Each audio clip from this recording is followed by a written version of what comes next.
सत श्री अकाल जी। तुसीं प्राइम मिनिस्टर टैलीविजन देख रहे हो। दोस्तों मैं हाँ स्वर्ण सिंह टैणा ते हर रोज़ की तरह ही प्रोग्राम खबर की खबर लैके हाज़र हाँ। पहली वड्डी खबर के वाले जाने तो पहला पंजाब के मौसम की हाल बयानी। लंघे कल पंजाब दे विच मौसम गर्म रहा। पंजाब के मौसम विभाग ने गल कही है कि आउंदे 48 घंटे के विच मींह पैण की संभावना कोई नहीं तो रात के वेले मौसम थोड़ा जिहा ठंडा हो जाता, पर दिन के वेले गर्म तो खुश्क मौसम चल रहा पिछले 2-3 दिन तो। मौसम रहना भी इदां ही चाहिए क्योंकि जिवें असीं हर रोज़ जानकारी दिंदे आ, मंडियां दे विच झोना बड़ी तेज़ी नाल पहुँच रहा, ढेरियां लगियां होईयां, हुण होर भी तेज़ी नाल वाढी दा काम शुरू हो जाना क्योंकि कई थावां ते झोना पक गया तो कई थावां दे उत्ते पक्कण वाला। सो इस करके मौसम साफ ही रहे, इहदी जोदड़ी आ, इहदी अरदास आ। कुदरत दे मूहरे जोर तां कोई नहीं, पर गल है भी हर मनुख चाहुंदा, हर इंसान ये चाहुंदा भी सब कुछ चंगा ही होवे, कुदरत दा कहर ना वापरे। जिहड़ी पहली वड्डी खबर आ वो हैगी है लखीमपुर कांड नाल जुड़ी हुई कि किस तरीके दे नाल हुण तक दोषी नूं कहिए जां मुलਜ਼ਮ नूं कह लईए बचाउण दी कोशिश की गई है। क्योंकि जिस तरीके दे नाल केंद्री गृह विभाग के मंत्री दे पुੱਤ दे उत्ते दोष लगे आ, जिस तरीके नाल वो फरार चलदा है, ਉਹਦੇ बाबत ये गल जहन ਦੇ ਵਿੱਚ ਜ਼ਰੂਰ ਆਉਂਦੀ ਆ भी जेकर कोई आम सधारण ਬੰਦਾ ਹੋਵੇ, ਉਹਦੇ ਉੱਤੇ 302 ਦਾ ਪਰਚਾ ਦਰਜ ਹੋਇਆ ਹੋਵੇ, ਉਹ ਪੁਲਿਸ ਨੂੰ ਮਿਲਦਾ ਨਾ ਹੋਵੇ, ਤਾਂ ਸਾਡੇ ਭਾਰਤ ਦੀ ਪੁਲਿਸ ਦਾ ਕੰਮ ਇਹ ਆ कि वो सारे टब्बर नूं चक लैंदी आ भी जदों इहनूं टॉर्चर करांगे तो फिर ये भज्जिया आऊगा, उड्डिया आऊगा। हालांकि ये गल माड़ी है, कसूर किसी ने कीता ते चक ले जांदे माँ बाप भैण भरा, ये है तो माड़ी गल, पर पुलिस एक ये तरीका भी अपनाउंदी आ। ਵੱਖ-ਵੱਖ ਥਾਵਾਂ ਦੇ ਉੱਤੇ ਅਸੀਂ ਇਹ ਤਰੀਕਾ ਪੁਲਿਸ ਨੂੰ ਅਪਣਾਉਂਦੇ ਵੇਖਦੇ ਹਾਂ, ਪਰ ਇਧਰ ਕਿਉਂਕਿ ਕੇਂਦਰੀ ਮੰਤਰੀ ਦਾ ਪੁੱਤ ਹੈ, ਇਸ ਕਰਕੇ ਨਾ ਟੱਬਰ ਨੂੰ ਕੋਈ ਘੁਰਕੀ, ਨਾ ਪੁੱਤ ਲੱਭਦਾ, ਨਾ ਕੋਈ ਇਹਦੇ ਬਾਬਤ ਹੋਰ ਪੈਰਵੀ ਹੁੰਦੀ ਹੈ। ਮਾਣਯੋਗ ਸੁਪਰੀਮ ਕੋਰਟ ਦੇ ਵੱਲੋਂ ਜਿਸ ਤਰੀਕੇ ਨਾਲ ਖਿਚਾਈ ਕੀਤੀ ਗਈ ਹੈ ਲੰਘੇ ਕੱਲ੍ਹ ਵੀ ਯੋਗੀ ਆਦਿੱਤਿਆਨਾਥ ਦੀ ਸਰਕਾਰ ਦੀ, ਉਸ ਤੋਂ ਬਾਅਦ ਬੀਜੇਪੀ ਦੀ ਬਹੁਤ ਵੱਡੇ ਪੱਧਰ ਤੇ ਕਿਰਕਰੀ ਹੋਈ ਹੈ। ਯੋਗੀ ਸਰਕਾਰ ਦੇ ਵੱਲੋਂ ਇਹ ਗੱਲ ਕਹੀ ਜਾ ਰਹੀ ਹੈ ਕਿ ਅਸੀਂ ਆਪਣਾ ਕੰਮ ਬੜੀ ਤਨਦੇਹੀ ਨਾਲ ਕਰ ਰਹੇ ਹਾਂ, ਅਸੀਂ ਮੁਲਜ਼ਮਾਂ ਦੀ ਗ੍ਰਿਫਤਾਰੀ ਦੇ ਲਈ ਵਚਨਬੱਧ ਹਾਂ, ਅਸੀਂ ਸਹੀ ਨੂੰ ਸਹੀ ਤੇ ਗਲਤ ਨੂੰ ਗਲਤ ਸਾਬਤ ਕਰਕੇ ਰਵਾਂਗੇ। ਕੱਲ੍ਹ ਯੋਗੀ ਨੇ ਇਹ ਗੱਲ ਕਹੀ ਹੈ, ਉਹ ਕਹਿੰਦੇ ਜੀ ਕਿਸੇ ਦੇ ਦਬਾਅ ਦੇ ਅੱਗੇ ਝੁਕਾਂਗੇ ਨਹੀਂ, ਪਰ ਜੋ ਗਲਤ ਆ ਉਹ ਗਲਤ ਰਹੂਗਾ, ਜੋ ਸਹੀ ਆ ਉਹ ਸਹੀ ਰਹੂਗਾ। ਕਹਿਣ ਦਾ ਭਾਵ ਇਹ ਹੈ ਉਹਨਾਂ ਦਾ ਕਿ ਭਾਈ ਦਬਾਅ ਦੇ ਅੱਗੇ ਭਾਵੇਂ ਉਹ ਕਿਸਾਨ ਹੋਣ ਤੇ ਭਾਵੇਂ ਸ਼ਰੀਕ ਪਾਰਟੀਆਂ ਹੋਣ ਤੇ ਭਾਵੇਂ ਕੋਈ ਹੋਰ ਹੋਵੇ, ਅਸੀਂ ਝੁਕਣ ਵਾਲੇ ਨਹੀਂ ਆ। ਉਹਨਾਂ ਦੇ ਕਹਿਣ ਦਾ ਭਾਵ ਇਹ ਹੈ। ਪਰ ਕੱਲ੍ਹ ਸੁਪਰੀਮ ਕੋਰਟ ਨੇ ਇਹ ਗੱਲ ਆਖੀ ਹੈ ਕਿ ਅਸੀਂ योगी सरकार ਜਾਂ यूपी ਦੀ ਸਰਕਾਰ ਹੈ ਜਿਹੜੀ, ਉਹਦੇ ਕੰਮਕਾਜ ਦੇ ਤਰੀਕੇ ਤੋਂ ਸੰਤੁਸ਼ਟ ਨਹੀਂ ਆ। 8 ਲੋਕਾਂ ਦਾ ਬੇਰਹਿਮੀ ਨਾਲ ਕਤਲ ਕਰ ਦਿੱਤਾ ਜਾਂਦਾ, ਟੈਰਾਂ ਥੱਲੇ ਦੇ ਕੇ ਮਾਰ ਦਿੱਤੇ ਜਾਂਦੇ ਆ। ਪਰ ਯੋਗੀ ਸਰਕਾਰ ਨੇ ਇਸ ਮਾਮਲੇ ਦੇ ਉੱਤੇ ਕੀਤਾ ਕੀ ਆ? ਇਸ ਸੰਵੇਦਨਸ਼ੀਲ ਮੁੱਦੇ ਦੇ ਉੱਤੇ ਹੁਣ ਤੱਕ ਕਿਉਂ ਨਹੀਂ ਕੁਝ ਕੀਤਾ ਗਿਆ? ਗ੍ਰਿਫਤਾਰੀਆਂ ਕਿਉਂ ਨਹੀਂ ਹੋਈਆਂ? यूपी ਦੀ ਸਰਕਾਰ ਸੰਤੁਸ਼ਟੀਜਨਕ ਕਾਰਵਾਈ ਕਿਉਂ ਨਹੀਂ ਕਰਦੀ? ਸੋ ਯੋਗੀ ਸਰਕਾਰ ਇਸ ਵਕਤ ਗੋਂਗਲੂਆਂ ਤੋਂ ਮਿੱਟੀ ਝਾੜਨ ਤੇ ਲੱਗੀ ਹੋਈ ਹੈ। ਰਾਜਨੀਤੀ ਸਿਖਰ ਦੇ ਉੱਤੇ ਆ, ਜਿਨ੍ਹਾਂ ਦੇ ਘਰਾਂ ਦੇ ਵਿੱਚ 70 ਵਿਸ਼ੇ ਆ। ਫਿਲਹਾਲ ਉਹਨਾਂ ਦੇ ਘਰਾਂ ਦੇ ਵਿੱਚ ਰਾਜਨੀਤਿਕ ਲੋਕਾਂ ਦਾ ਜਾਣਾ ਆਉਣਾ ਲਗਾਤਾਰ ਬਰਕਰਾਰ ਹੈ, ਪਰ ਇਹ ਕਿੰਨਾ ਕੁ ਚਿਰ ਬਰਕਰਾਰ ਰਹੂ ਇਹਦੇ ਬਾਬਤ ਜ਼ਰੂਰ ਚੇਤੇ ਦੇ ਵਿੱਚ ਗੱਲ ਰੱਖਣੀ ਚਾਹੀਦੀ ਹੈ। ਹਫ਼ਤਾ 10 ਦਿਨ ਇਹ ਖਬਰਾਂ ਇਵੇਂ ਆਉਣਗੀਆਂ, ਉਦੋਂ ਤੱਕ ਭਾਰਤ ਦੇ ਕਿਸੇ ਹੋਰ ਹਿੱਸੇ ਦੇ ਵਿੱਚ ਕੁਝ ਚੰਗਾ ਮੰਦਾ ਵਾਪਰੂਗਾ। ਕਿਸੇ ਨੇਤਾ ਨੇ ਬਾਅਦ ਦੇ ਵਿੱਚ ਨਾ ਲਖਵੀਰ ਸਿੰਘ ਦੇ ਘਰੇ ਜਾਣਾ, ਨਾ ਗੁਰਵਿੰਦਰ ਸਿੰਘ ਦੇ ਘਰੇ ਜਾਣਾ, ਨਾ ਮਰਨ ਵਾਲੇ ਕਿਸੇ ਹੋਰ ਕਿਸਾਨ ਦੇ ਘਰੇ ਜਾਣਾ। ਸਾਰਿਆਂ ਨੇ ਡਾਰਾਂ ਬੰਨ੍ਹ ਕੇ ਨਵੀਂ ਥਾਂ ਤੇ ਪਹੁੰਚ ਜਾਣਾ ਤੇ ਬਿਲਕੁਲ ਉਸੇ ਤਰੀਕੇ ਨਾਲ ਜਿਵੇਂ ਸਾਨੂੰ ਕੁਝ ਕੁ ਹਫ਼ਤਿਆਂ ਦੇ ਵਿੱਚ ਕਰਨਾਲ ਦੇ ਵਿੱਚ ਸਿਰ ਪਾੜੂ SDM ਦਾ ਕਾਂਡ ਭੁੱਲ ਗਿਆ, ਉਸੇ ਤਰੀਕੇ ਦੇ ਨਾਲ ਅਸੀਂ ਲਖੀਮਪੁਰ ਖੀਰੀ ਵਾਲਾ ਕਾਂਡ ਵੀ ਭੁੱਲ ਜਾਵਾਂਗੇ। ਸਾਡੇ ਚੇਤੇ ਦੇ ਵਿੱਚ ਬਹੁਤ ਵੱਡੀਆਂ ਘਟਨਾਵਾਂ ਅੱਜ ਤੱਕ ਜਿਹੜੀਆਂ ਵਾਪਰੀਆਂ ਉਹ ਨਹੀਂ ਜਗ੍ਹਾ ਬਣਾ ਕੇ ਰੱਖ ਸਕੀਆਂ, ਤਾਂ ਇਸ ਕਾਂਡ ਨੂੰ ਅਸੀਂ ਕਿੰਨਾ ਕੁ ਚਿਰ ਚੇਤੇ ਰੱਖਾਂਗੇ, ਇਹ ਸਾਡੇ ਉੱਤੇ ਨਿਰਭਰ ਕਰਦੀ ਗੱਲ ਹੈ। ਜਿਹੜੇ ਪੀੜਤ ਪਰਿਵਾਰਕ ਮੈਂਬਰ ਹੈ, ਇਹਨਾਂ ਦੇ ਦਰਦ ਨੂੰ ਆਪਣੇ ਹਿੱਤ ਦੇ ਲਈ ਨਹੀਂ ਵਰਤਣਾ ਚਾਹੀਦਾ।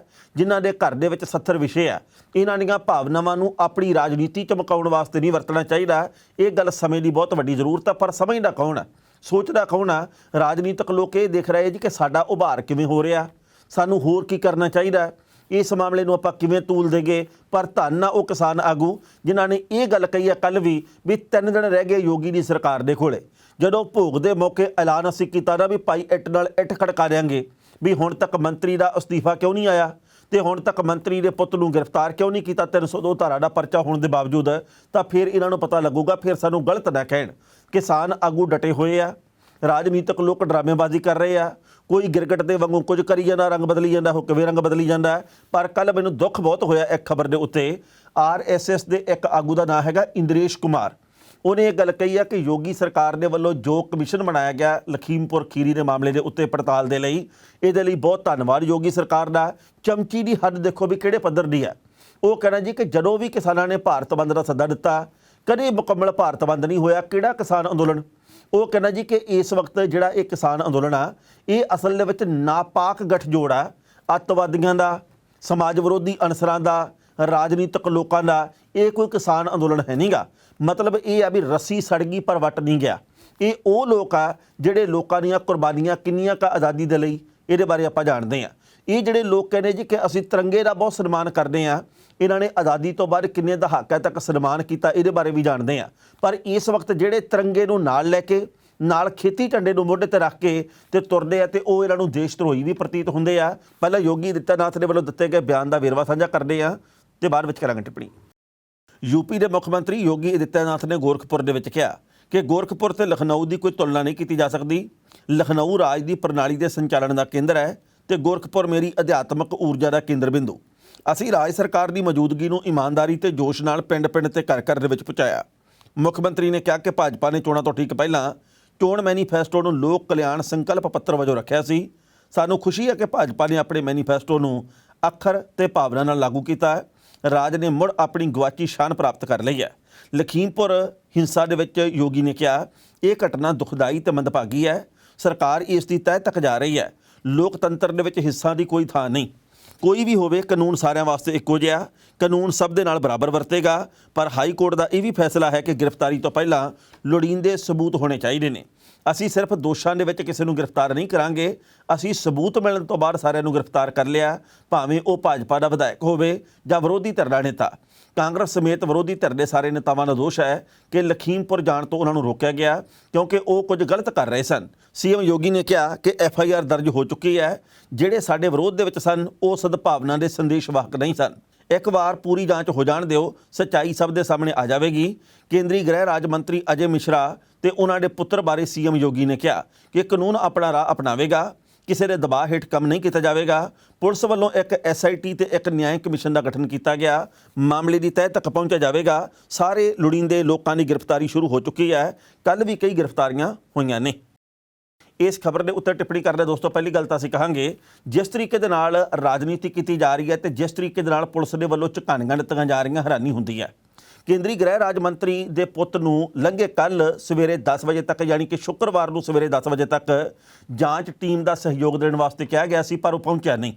ਏਜੰਸੀਆਂ ਨੇ ਗੱਲ ਕਹੀ ਜੀ ਕਿ ਉਹ ਕਦੇ ਉੱਤਰਾਖੰਡ ਹੁੰਦਾ, ਕਦੇ ਨੇਪਾਲ ਦੀ ਲੋਕੇਸ਼ਨ ਆਉਂਦੀ, ਕਦੇ ਕਿਤੇ ਦੀ ਕਦੇ ਕਿਤੇ ਦੀ। ਉਹ ਬੰਦਾ ਲਗਾਤਾਰ ਝਕਾਨੀਆਂ ਦੇ ਰਿਹਾ, ਉਹ ਬੰਦਾ ਲਗਾਤਾਰ ਗ੍ਰਿਫਤ ਦੇ ਵਿੱਚ ਆਉਣ ਤੋਂ ਬਚਣ ਦੀ ਕੋਸ਼ਿਸ਼ ਕਰ ਰਿਹਾ। ਪਰ ਐਨ ਮੌਕੇ ਦੇ ਉੱਤੇ ਆ ਕੇ ਤੇ ਗ੍ਰਹਿ ਰਾਜ ਮੰਤਰੀ ਦਾ ਬਿਆਨ ਆਉਂਦਾ। ਉਹ ਕਹਿੰਦਾ ਜੀ ਅਸਲ ਦੇ ਵਿੱਚ ਮੇਰੇ ਮੁੰਡੇ ਦੀ ਸਿਹਤ ਨਹੀਂ ਸੀ ਠੀਕ ਤੇ ਅੱਜ ਯਾਨੀ ਕਿ ਸ਼ਨੀਵਾਰ ਨੂੰ ਉਹ ਸਬੂਤਾਂ ਦੇ ਸਮੇਤ ਪੁਲਿਸ ਦੇ ਮੂਹਰੇ ਹਾਜ਼ਰ ਹੋਊਗਾ, ਜਾਂਚ ਪੜਤਾਲ ਦੇ ਵਿੱਚ ਸਹਿਯੋਗ ਦੇਊਗਾ। ਤੇ ਅੱਗੋਂ ਉਹਨੇ ਗੱਲ ਕਹੀ ਆ, ਵਿਰੋਧੀ ਲਗਾਤਾਰ ਕਹੀ ਜਾਂਦੇ ਆ ਕਿ ਮੈਂ ਅਸਤੀਫਾ ਦੇਵਾਂ, ਮੈਂ ਅਸਤੀਫਾ ਦੇਵਾਂ। ਮੈਂ ਕਦੋਂ ਅਸਤੀਫਾ ਦੇਵਾਂ? ਇਹ ਤਾਂ ਅਸਤੀਫਾ ਮੰਗਦੇ ਹੁੰਦੇ, ਮੈਂ ਨਹੀਂ ਅਸਤੀਫਾ ਦਿੰਦਾ। ਮਤਲਬ ਇਹ ਆ ਵੀ ਕੁਰਸੀਆਂ ਦੇ ਨਾਲ ਚੁੰਬੜੇ ਹੋਏ, ਜੋਕਾਂ ਦੇ ਵਾਂਗੂ ਚੁੰਬੜੇ ਹੋਏ ਲੋਕ ਆ ਜਿਹੜੇ, ਉਹ ਇਸ ਤਰੀਕੇ ਦੀ ਬਿਰਤੀ ਰੱਖਦੇ ਆ। ਬਾਹਰਲੇ ਮੁਲਕ ਦੇ ਵਿੱਚ ਭਾਵੇਂ ਕਿਸੇ ਦੇ ਉੱਤੇ ਮਾਮੂਲੀ ਜਿਹਾ ਦੋਸ਼ ਲੱਗਾ ਹੋਵੇ, $10 ਦਾ ਦੋਸ਼ ਲੱਗ ਜੇ, ਕੋਈ ਨਿੱਕਾ ਮੋਟਾ ਉਹ ਦੋਸ਼ ਲੱਗ ਜੇ ਜਿਹੜਾ ਬਾਅਦ ਦੇ ਵਿੱਚ ਭਾਵੇਂ ਕਲੀਨ ਚਿੱਟ ਮਿਲ ਜੇ, ਪਰ ਜਿੰਨੀ ਦੇਰ ਤੱਕ ਦੋਸ਼ ਲੱਗਦਾ ਬੰਦਾ ਕੁਰਸੀ ਤੋਂ ਪਰੇ ਹੋ ਜਾਂਦਾ ਵੀ ਜਾਂਚ ਪੜਤਾਲ ਕਿਤੇ ਪ੍ਰਭਾਵਿਤ ਨਾ ਹੋਵੇ। ਸਾਡੇ ਦੇਸ਼ ਦੇ ਵਿੱਚ ਵੀਡੀਓ ਸਾਹਮਣੇ ਆ ਜੇ ਕੋਈ ਪਰਵਾਹ ਹੀ ਨਹੀਂ, ਬੰਦਾ ਕਹਿੰਦਾ ਨਾ ਮੈਂ ਤਾਂ ਐਂ ਹੀ ਆ, ਜੇ ਮੈਨੂੰ ਕਿਸੇ ਨੇ ਪਰੇ ਕੀਤਾ ਫਿਰ ਮੈਂ ਪੋਲ ਖੋਲੂੰ। ਇਹ ਸਾਡੇ ਦੇਸ਼ ਦੇ ਵਿੱਚ ਹੀ ਚੱਲਦਾ। ਸੋ ਦੂਜੀ ਗੱਲ ਇਹ ਹੈ ਵੀ ਇਸ ਮਾਮਲੇ ਦੇ ਉੱਤੇ ਯੋਗੀ ਸਰਕਾਰ ਵੀ ਅੰਦਰੋਂ ਕੰਬੀ ਪਈ ਹੈ। ਮੋਦੀ ਤੇ ਸ਼ਾਹ ਦੇ ਅੜਿੱਕਿਆਂ ਦੇ ਵਿੱਚ ਹੋਰ ਵਾਧਾ ਹੋ ਗਿਆ ਕਿਉਂਕਿ ਉਹ ਤਾਂ ਇਹ ਚਾਹੁੰਦੇ ਸੀ ਵੀ ਆਪਾਂ ਲੈ ਦੇ ਕੇ ਤੇ ਵਿੱਚ ਪੈ ਪਵਾ ਕੇ ਤੇ ਭਾਵੇਂ ਕੈਪਟਨ ਅਮਰਿੰਦਰ ਸਿੰਘ ਤੇ ਭਾਵੇਂ ਕੋਈ ਹੋਰ ਹੈ ਉਹਨਾਂ ਨੂੰ ਵਿੱਚ ਪਾ ਕੇ ਤੇ ਮਸਲਾ ਹੱਲ ਕਰ ਗਏ। ਪਰ ਇਸ ਵਕਤ ਲਖੀਮਪੁਰ ਖੀਰੀ ਕਾਂਡ ਦੇ ਕਰਕੇ ਮੋਦੀ ਸ਼ਾਹ ਨੂੰ ਤਰੇਲਗਾਂ ਆਈਆਂ ਹੋਈਆਂ।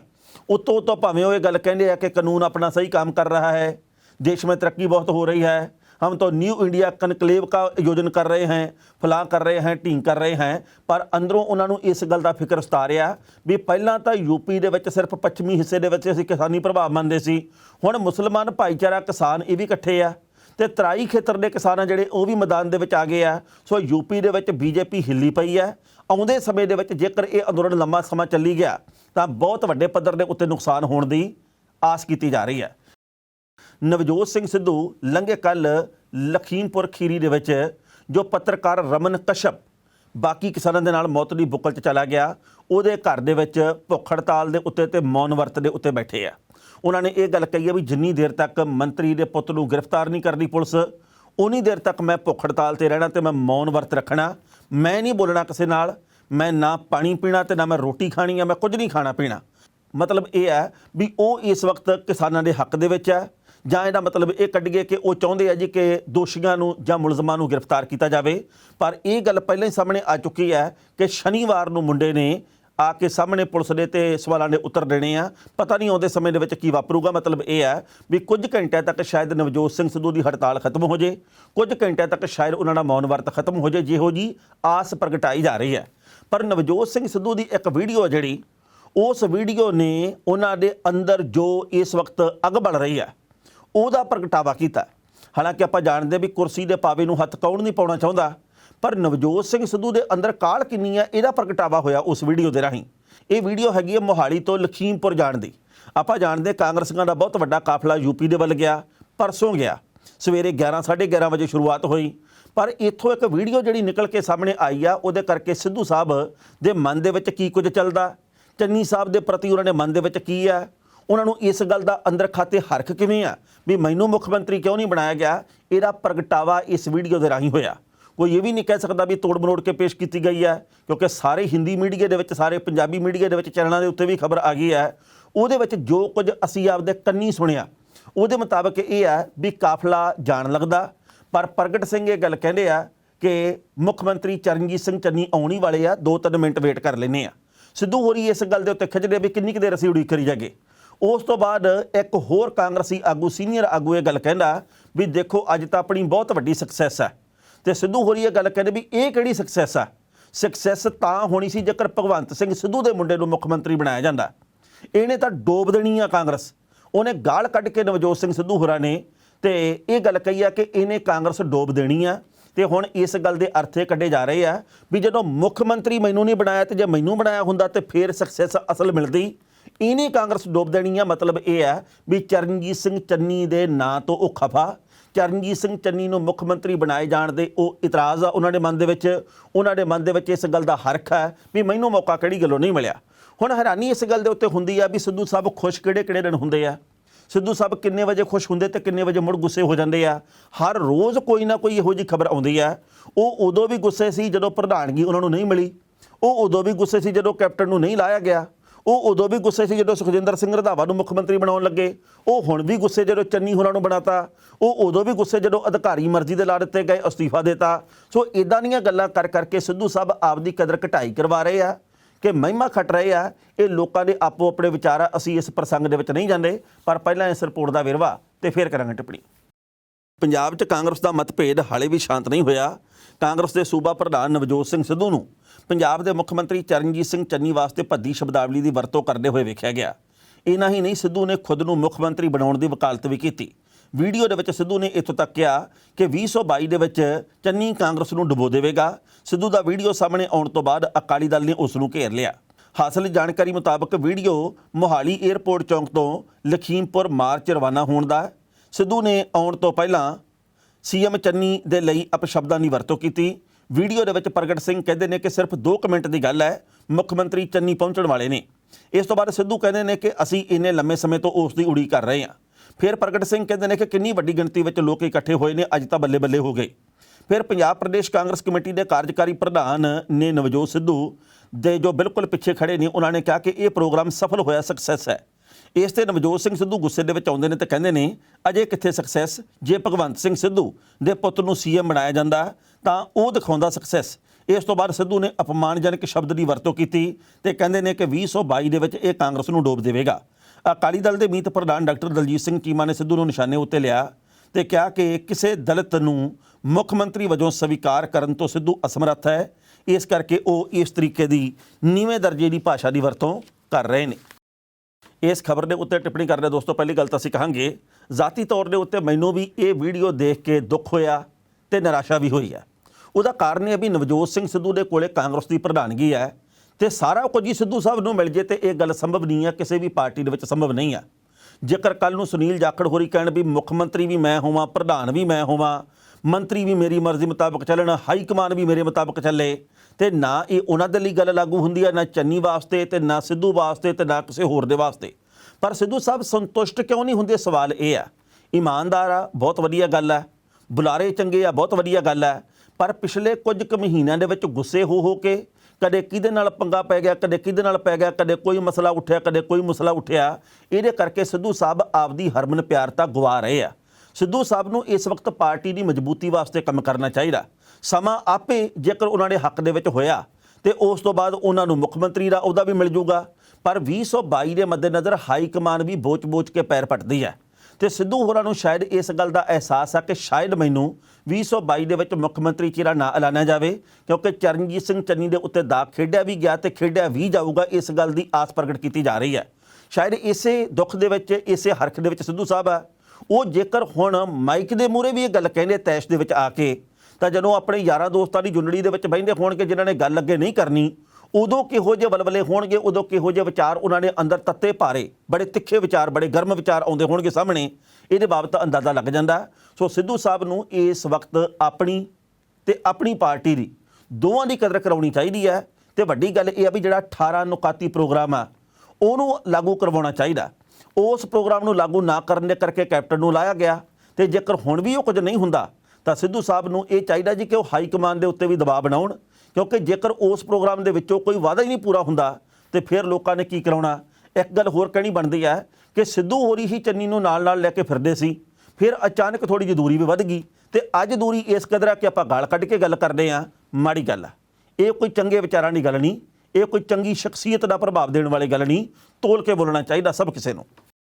ਸਰਵੇਖਣਾਂ ਦਾ ਦੌਰ ਹੁਣੇ ਤੋਂ ਸ਼ੁਰੂ ਹੋ ਚੁੱਕਿਆ ਕਿ ਕਿਹੜੀ ਪਾਰਟੀ ਨੂੰ ਪੰਜਾਬ ਦੇ ਵਿੱਚ ਕਿੰਨੀਆਂ ਸੀਟਾਂ ਮਿਲ ਸਕਦੀਆਂ। ਹਾਲਾਂਕਿ ਵੇਲੇ ਤੋਂ ਪਹਿਲਾਂ ਦੀ ਗੱਲ ਹੈ, ਕਿਉਂਕਿ ਮੈਨੂੰ ਚੇਤੇ ਹੈ ਸਾਰੀ ਗੱਲ ਵੀ 2017 ਦੇ ਵਿੱਚ ਹਰ ਸਰਵੇਖਣ ਇਹ ਗੱਲ ਕਹਿੰਦਾ ਸੀ, ਚੈਨਲਾਂ ਦਾ, ਮੀਡੀਆ ਏਜੰਸੀਆਂ ਦਾ, ਕਿ ਜੀ ਆਮ ਆਦਮੀ ਪਾਰਟੀ ਨੂੰ 90 ਸੀਟਾਂ ਮਿਲ ਜਾਣੀਆਂ, ਕੋਈ ਕਹਿੰਦਾ 85 ਮਿਲਣੀਆਂ, ਕੋਈ 80, ਇੱਕ ਨੇ ਤਾਂ ਕਿਹਾ ਸੀ ਜੀ 103 ਮਿਲ ਜਾਣੀਆਂ ਤੇ ਬਾਕੀ ਪਾਰਟੀਆਂ ਨੇ ਕਿਹਾ ਸੀ ਫਿਰ ਆਪਾਂ ਚੋਣ ਲੜਨ ਨੂੰ ਰਹਿਣ ਦਿੰਦੇ, ਸਾਰਾ ਕੁਝ ਇਹਨਾਂ ਨੂੰ ਦੇ ਦਿਓ ਕਿਉਂਕਿ ਆਪਾਂ ਦੇਣਾ ਹੀ ਜਦੋਂ ਆਪਦੀ ਮਰਜ਼ੀ ਮੁਤਾਬਕ ਆ। ਹੁਣ ਉਹੋ ਜਿਹੇ ਸਰਵੇਖਣ ਫੇਰ ਆਉਣ ਲੱਗ ਪਏ ਆ। ਆਮ ਆਦਮੀ ਪਾਰਟੀ ਪੰਜਾਬ ਦੀ ਸਭ ਤੋਂ ਵੱਡੀ ਪਾਰਟੀ ਆ, ਕਾਂਗਰਸ ਨੂੰ ਵੀ ਵੱਧ ਵੋਟ ਫੀਸਦੀ ਮਿਲਣਾ ਤੇ ਅਕਾਲੀ ਦਲ ਆ ਜਿਹੜਾ ਉਹ ਦੂਜੇ ਨੰਬਰ ਦੇ ਉੱਤੇ ਆ। ਸੋ ਇੱਦਾਂ ਦੀਆਂ ਖਬਰਾਂ ਸਾਹਮਣੇ ਆਈਆਂ। ਇਹ ਮੈਨੂੰ ਲੱਗਦਾ ਵੀ ਆਉਂਦੇ ਸਮੇਂ ਦੇ ਵਿੱਚ ਬਹੁਤ ਸਾਰੇ ਸਮੀਕਰਨ ਬਦਲਣਗੇ, ਪਰ ਪਹਿਲਾਂ ਇਸ ਰਿਪੋਰਟ ਦਾ ਸੰਖੇਪ ਦੇ ਵਿੱਚ ਵੇਰਵਾ ਤੇ ਫਿਰ ਕਰਾਂਗੇ ਟਿੱਪਣੀ। 5 ਰਾਜਾਂ ਦੀਆਂ ਵਿਧਾਨ ਸਭਾ ਚੋਣਾਂ ਤੋਂ ਪਹਿਲਾਂ ਜੋ ਅਗਲੇ ਸਾਲ ਦੇ ਸ਼ੁਰੂ ਦੇ ਵਿੱਚ ਹੋਣ ਜਾ ਰਹੀਆਂ ਨੇ, ਸਿਆਸੀ ਪਾਰਟੀਆਂ ਵੱਲੋਂ ਰਾਜਨੀਤਿਕ ਹਿਸਾਬ ਕਿਤਾਬ ਲਾ ਕੇ ਪੂਰਾ ਜ਼ੋਰ ਦਿੱਤਾ ਗਿਆ ਹੈ। ਇਸ ਦੌਰਾਨ ਸੀ ਵੋਟਰ ਦੇ ਵੱਲੋਂ ABP ਨਿਊਜ਼ ਵਾਸਤੇ ਇੱਕ ਸਰਵੇਖਣ ਕੀਤਾ ਗਿਆ।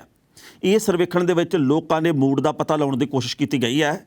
ਸਰਵੇਖਣ ਦੇ ਅਨੁਸਾਰ ਜੇਕਰ ਹੁਣ ਚੋਣਾਂ ਹੁੰਦੀਆਂ ਨੇ ਯਾਨੀ ਕਿ ਅੱਜ, ਤਾਂ ਸੱਤਾਧਾਰੀ ਕਾਂਗਰਸ ਨੂੰ 32% ਪੰਜਾਬ ਦੇ ਵਿੱਚ, ਅਕਾਲੀ ਦਲ ਨੂੰ 22%, ਆਮ ਆਦਮੀ ਪਾਰਟੀ ਨੂੰ 36%, ਭਾਜਪਾ ਨੂੰ 4% ਤੇ ਹੋਰਨਾਂ ਨੂੰ 6% ਵੋਟਾਂ ਮਿਲ ਸਕਦੀਆਂ ਨੇ। 117 ਮੈਂਬਰੀ ਵਿਧਾਨ ਸਭਾ ਚੋਣ ਦੇ ਵਿੱਚ ਵਿਰੋਧੀ ਧਿਰ ਦੇ ਵਿੱਚ ਬੈਠੀ ਆਮ ਆਦਮੀ ਪਾਰਟੀ ਨੂੰ ਵੱਡਾ ਫਾਇਦਾ ਮਿਲ ਸਕਦਾ ਹੈ। ਸਰਵੇਖਣ ਦੇ ਵਿੱਚ ਆਪ ਨੂੰ 36% ਵੋਟਾਂ ਮਿਲਣ ਦੀ ਆਸ ਪ੍ਰਗਟਾਈ ਗਈ ਹੈ। ਇਸ ਲਿਹਾਜ਼ ਨਾਲ ਆਮ ਆਦਮੀ ਪਾਰਟੀ ਨੂੰ 49 ਤੋਂ ਲੈ ਕੇ 55 ਸੀਟਾਂ, ਕਾਂਗਰਸ ਨੂੰ 30 ਤੋਂ ਲੈ ਕੇ 47 ਸੀਟਾਂ ਤੇ ਅਕਾਲੀ ਦਲ ਨੂੰ 17 ਤੋਂ ਲੈ ਕੇ 25 ਸੀਟਾਂ, ਭਾਜਪਾ ਨੂੰ 0 ਤੋਂ ਲੈ ਕੇ 1 ਸੀਟ ਤੇ ਹੋਰਨਾਂ ਨੂੰ ਵੀ 0 ਤੋਂ ਲੈ ਕੇ 1 ਸੀਟ ਮਿਲਣ ਦੀ ਆਸ ਪ੍ਰਗਟਾਈ ਗਈ ਹੈ। ਇਸ ਖਬਰ ਦੇ ਉੱਤੇ ਟਿੱਪਣੀ ਕਰਨਾ ਦੋਸਤੋ, ਪਹਿਲੀ ਗੱਲ ਤਾਂ ਅਸੀਂ ਕਹਾਂਗੇ ਇਸ ਸਰਵੇਖਣ ਦੇ ਉੱਤੇ ਭਰੋਸਾ ਕਰਨਾ ਜਾਂ ਨਾ ਕਰਨਾ ਸਭ ਦੀ ਆਪੋ ਆਪਣੀ ਮਰਜ਼ੀ ਹੈ, ਕਿਉਂਕਿ ਇਹ ਵਰਤਮਾਨ ਸਮੇਂ ਦਾ ਇਹ ਇੱਕ ਅੰਦਾਜ਼ਾ, ਇਹ ਲੋਕਾਂ ਦਾ ਮੂਡ ਜਾਣਨ ਦੀ ਕੋਸ਼ਿਸ਼ ਹੈ। ਪਰ ਮੂਡ ਜਾਣਨਾ ਤੇ ਵੋਟਾਂ ਪਾਉਣ ਤੋਂ ਅੱਧਾ ਘੰਟਾ ਪਹਿਲਾਂ ਮੂਡ ਹੋਰ ਤਰ੍ਹਾਂ ਦਾ ਹੋਣਾ, ਇਹਦੇ ਵਿੱਚ ਵੀ ਬਹੁਤ ਵੱਡਾ ਅੰਤਰ ਹੈਗਾ। ਰਾਤੋਂ ਰਾਤ ਗੇਮ ਪਲਟਦੀ ਹੈ, ਹਰ ਘੰਟੇ ਦੇ ਬਾਅਦ ਸਮੀਕਰਨ ਬਦਲਦਾ। ਕਈ ਲੋਕ ਤਾਂ ਇਹੋ ਜਿਹੇ ਵੀ ਹੁੰਦੇ, ਤੜਕੇ ਕਿਸੇ ਹੋਰ ਨੂੰ ਵੋਟ ਪਾਉਣ ਦਾ ਮਨ ਹੁੰਦਾ, ਦੁਪਹਿਰੇ ਜਿਹੜਾ ਜੀਪ ਲੈ ਕੇ ਆ ਗਿਆ ਵੀ ਭਾਈ ਆਜੋ ਤੁਹਾਨੂੰ ਲੈ ਕੇ ਜਾਂਦੇ ਆ, ਬਾਅਦ ਦੇ ਵਿੱਚ ਵੋਟ ਕਿਸੇ ਹੋਰ ਨੂੰ ਪੈ ਜਾਂਦੀ ਹੈ। ਇੱਦਾਂ ਦੀ ਵੀ ਸੋਚ ਵਾਲੇ ਹੈਗੇ ਆ। ਸੋ ਇਹ ਅੰਦਾਜ਼ੇ ਆ, ਇਹਨਾਂ ਅੰਦਾਜ਼ਿਆਂ ਦੇ ਵਿੱਚ 100% ਯਕੀਨ ਵਾਲੀ ਕੋਈ ਗੱਲ ਨਹੀਂ। ਆਮ ਆਦਮੀ ਪਾਰਟੀ ਨੂੰ ਬਹੁਤ ਵੱਡਾ ਫਾਇਦਾ ਮਿਲਣ ਦੀ ਗੱਲ ਕਹੀ ਗਈ ਹੈ। ਇਹ ਫਾਇਦਾ 17 ਦੇ ਵਿੱਚ ਵੀ ਮਿਲਦਾ ਸੀ। ਉਦੋਂ ਇਉਂ ਲੱਗਦਾ ਸੀ ਵੀ ਕਾਂਗਰਸ ਦੇ ਪਿੜ ਪੱਲੇ ਕੱਖ ਨਹੀਂ ਪੈਣਾਗਾ, ਇਹ ਦੂਜੇ ਨੰਬਰ ਤੇ ਰਹੂਗੀ। ਕਾਂਗਰਸ ਨੂੰ ਕਿੰਨੀ ਵੱਡੀ ਗਿਣਤੀ 'ਚ ਸੀਟਾਂ ਮਿਲ ਗਈਆਂ, ਆਮ ਆਦਮੀ ਪਾਰਟੀ ਨੂੰ 20 ਮਿਲ ਗਈਆਂ, ਅਕਾਲੀ ਦਲ ਨੂੰ 18 ਮਿਲ ਗਈਆਂ ਤੇ ਦੇਖੋ ਵੀ ਫਰਕ ਕਿੰਨਾ ਪੈ ਗਿਆ। ਸੋ ਇਸ ਕਰਕੇ ਜਿਹੜੇ ਸਰਵੇਖਣ ਹੋ ਰਹੇ ਆ, ਇਹ ਇੱਕ ਤੁੱਕਾ, ਇਹ ਤੁੱਕਾ ਤੀਰ ਦੇ ਰੂਪ ਦੇ ਵਿੱਚ ਬਦਲੇ, ਇਸ ਗੱਲ ਦੀ ਕੋਈ ਆਸ ਨਹੀਂ। ਬਾਕੀ ਵਕਤ ਦੱਸੂਗਾ ਵੀ ਭਾਈ ਕਿਹੜੀ ਪਾਰਟੀ ਕਿੰਨੇ ਪਾਣੀ ਦੇ ਵਿੱਚ ਹੈ। ਪਰ ਫਿਲਹਾਲ ਪੰਜਾਬ ਦੇ ਮੁੱਦੇ ਚੁੱਕਣ ਦੀ ਕੋਸ਼ਿਸ਼ ਕੀਤੀ ਜਾ ਰਹੀ ਹੈ। ਮੁੱਦਿਆਂ ਦਾ ਹੱਲ ਕਰਨ ਵਾਲੀ ਗੱਲ ਕੋਈ ਨਹੀਂ। ਕੌਣ ਆ ਜਿਹੜੀ ਸਿਆਸੀ ਧਿਰ, ਕਿਹੜੇ ਰਾਜਨੀਤਿਕ ਲੋਕ ਆ ਜਿਹੜੇ ਇਹ ਗੱਲ ਕਹਿੰਦੇ ਵੀ ਹਰ ਰੋਜ਼ ਅਸੀਂ ਤੁਹਾਡੇ ਮੁੱਦੇ ਹੱਲ ਕਰਦੇ ਆ। ਹੈ ਕੋਈ ਹੱਲ ਕਰਨ ਵਾਲਾ ਤਾਂ ਦੱਸੋ। ਖਬਰਾਂ ਦੇ ਉੱਤੇ ਵਿਚਾਰ ਚਰਚਾ ਦੋਸਤੋ ਹੋਰ ਵੀ ਹੋ ਸਕਦੀ ਸੀ, ਪਰ ਜੋ ਵਕਤ ਦੀ ਘਾਟੇ ਰੋਕਣ ਦਾ ਇਸ਼ਾਰਾ ਕਰ ਰਹੀ ਹੈ। ਕੱਲ੍ਹ ਨੂੰ ਇਸੇ ਵੇਲੇ ਖਬਰ ਦੀ ਖਬਰ ਲੈ ਕੇ ਫਿਰ ਹਾਜ਼ਰ ਹੋਵਾਂਗੇ। ਉਦੋਂ ਤੱਕ ਲਈ ਆਗਿਆ ਦਿਓ। ਬਹੁਤ ਬਹੁਤ ਮਿਹਰਬਾਨੀ।